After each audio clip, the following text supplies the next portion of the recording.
Lins būs šīs vasaras īstais materiāls, kas gan atvēsinās, gan sasildīs. Sevi nosaukt par latvietu var ik viens, kurš mīl savu tautu, tomēr piekopt un attīstīt senlatviešu tradīcijas lieliski izdevies uzņēmuma Linlietas īpašniecei Antai Gailišai. Uzņēmums Sijā Late dibināts 2007. gada decembrī, kad tika realizēts Altuma programmas ietvaros izstrādātais biznesa plāns ar Eiropas Savienības fondu atbalstu un hipotēku bankas kredītu.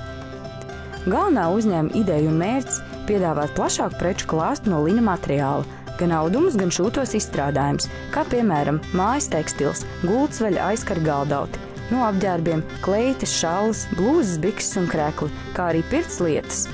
Īpašniece atzīst, ka tāda lina auduma izvēle, kāda ir Linlietās, nav nevienam citam Latvijā.